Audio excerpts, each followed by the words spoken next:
I went to look for them because it was getting, bedtime. And I walked through the town and I saw these fire engines and I thought, oh no, I knew who was behind it. And they did a lot of damage. So we got to the top of the hill and there were all the billboards burning, and it was a fantastic sight. And there was a policeman standing right next to us, and we had our swimming costumes and our towels underneath our arms, And we looked at the policeman, and he looked at us, and it was, what happened, And he said, don't worry, we'll catch him. We'll catch him. And we sort of stood there. Yes, we hope you do, officer, yes. And that was the end of it. The police did come one day and said, look, it's a reform school, but they said it could end up to a point where you would have to go to court and be charged and be sent to a reform school if it got out of hand. I think actually it was the Manchester police that sort of encouraged my mother and father to go to Australia, take them, And he said, maybe it's time you thought about emigrating, because maybe these kids, they need space. So, in 1958, with newborn baby Andy in tow, Hugh and Barbara decided the family needed to make a fresh start. I'd never heard of Australia, just a strange word to me, Australia. I'm sort of Australia. When you're 7 or 8 years old, it's an adventure. This is like, wow, I imagine like kangaroos going down the streets of Sydney and all these sort of adventurous place that we're going to go to, exotic, different, Oh, amazing, adventure. Because that was what was in our spirit. That's why we were always getting into mischief. The idea of what's around the corner really was inside us. So the idea of going to Australia, we didn't even know what that was. But sounds good, let's try it. The Gibbs settled in Queensland, a state in northeast Australia known for its sunshine, beautiful beaches, and the Great Barrier Reef. Hugh took a job as a photographer. He bought an 8mm camera, and the brothers immediately began making home movies. I was filming them. I was always the guy behind the camera, because I've always been the technical one. Barry and Robin, I wouldn't go as far as to say that their videotape players are still flashing 12, but it's... He's Gadget Man, yeah. Whatever's new, Morris bought yesterday. He's that type of gadget freak, But you could see it in those days. His fascination with cameras, his fascination with 8mm filming. So in our very early home movies, the reason you see so much of Robin and me is because Morris is doing the filming. We'd film home movies of fights and things, and people like hostage taking, or people blowing up the tower. We used to just come up with some daft stuff. The humour that we have is a very British sense of humour, and it's really been and always has been strongly influenced by Peter Sellers, Spike Milligan, and Harry Seacombe. They made up The Goons, which was a BBC radio show when we were growing up. And it was totally left field. They would come out with lines like, right men, are you ready? We leave at dawn tonight. And it'd be very quick and very, very sort of weird sort of sense of humour. It was a very dry English sense of humour. And we got into that big time. We loved it. It's always been there and they always make you laugh. They bounce off one another. Just little things that can make it sound hilarious.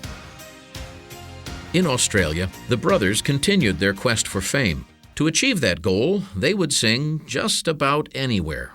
We always looked for the best toilets in town. So we've worked in some of the best toilets, let me tell you. We'd go and sing in there because of the echo. And there was a great one I remember in Pitt Street, Sydney. No, it was in the park, and it was a great echo, really long, and we sang these harmonies. They sounded like records. The brothers took their act to a local speedway, where they sang between races. The crowd showed their appreciation by throwing coins. Bill Gates, a local disc jockey, was impressed and persuaded Hugh and Barbara to let him promote the boys. As the initials BG were everywhere, Bill Gates, Barbara Gibb, Barry Gibb, Brothers Gibb, it was suggested that the trio be called the Bee Gees. Soon, the boys were heard regularly on Gates' radio show. In the summer of 1960, the Bee Gees got their next big break. The Bee Gees, Barry A., the leader of the group, come here.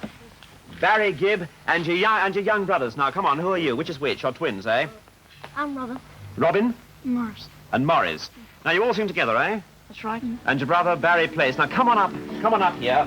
This was the first of what would be many TV appearances over the next few years. I'll speed along and sing along, this time is passing by. I'll drift along and breeze along, just like a butterfly. 'Cause as long as I'm living, I'll always be giving you my love. The Bee Gees played county fairs and clubs where they honed their craft as performers. With the act still in its formative stages, show business veteran Hugh became their manager. My father, bless him, has been unbelievable in our lives. He has been the main instigator of everything that we learned about the stage. Oh, my old man's a dustman, he wears a dustman's hat. He wears cobblimy trousers and he lives in a council flat. Even down to little things like when you go on, smile, because if you look like crap and you feel like crap, so will the audience. Smile, they'll smile with you. He taught us professionalism. I said, now hang on, Dad, you're getting past your prime. And I was doing the clothes. We used to make all the little waistcoats. And we cut an old pair of evening shoes up to make BG and gold leather on the little things, you know. Every time I think of Mum, I just vision her behind the ironing board, ironing the shirts. I've washed and ironed 42 shirts when they were going on tour. Barry wouldn't let me send anything to the laundry. I used to wash them, and I didn't have a washing machine. Did them all by hand, and then ironed all these shirts. So I worked hard. Now if you see a dustman, all looking all pale and sad, don't kick him in the dustbin, it might be my own dad. When we first started doing professional stuff, we were kind of like a child act doing the clubs in and around Sydney. You ever see that one at the beginning of Crocodile Dundee? We work places like that. So to give you an idea, it was very rough. Working men's clubs and leagues clubs and stuff where they had slot machines and stuff. You had to have a kind of act that would be entertaining to them. But we always had to put humour into the act, you know. For years, actually, Robin was the comedian in the club act, and I was the straight man, and Barry was the older brother. It was like a mixture of the Smothers Brothers, I guess, a little bit of both. But we did that because the mums and dads loved it. That's what you worked in front of. We didn't work in front of teenagers until we were teenagers.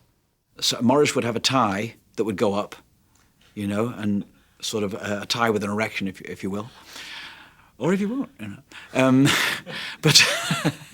But he would do that during the show, and he would do it in the middle of a song, and it'd be fantastic, you know, because you'd be singing a dramatic song and the tie would suddenly start to come up, you know.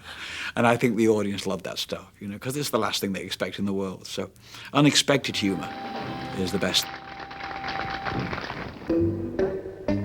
In 1963, their dream of becoming stars took a giant leap forward. They signed a record contract. What made the Bee Gees unique at this young age was that they weren't just singers. They also wrote songs, and their very first release was a Barry Gibb original. Kiss me once, oh yeah, baby.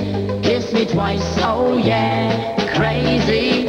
Kiss me 3 times, the 3 kisses of love, oh yeah. Morning, We released quite a few of our own songs and couldn't get a hit. We tried singing a couple of other people's songs, and we still didn't get a hit. So we thought, well, we'll just go back to singing our own songs because, you know, if we have flops, at least there are flops. tell me that you really care. Run your fingers through my hair. Kiss me once, kiss me twice, and I'm in paradise. Kiss me once, oh yeah. We'd look at each other and say, we've just made that other step that we prayed that we might be able to do, you know? We've just done our first television show. We've just made our first record. We still haven't had our first hit, but we've made those steps. We were on our way somewhere, you know? We were always on our way somewhere.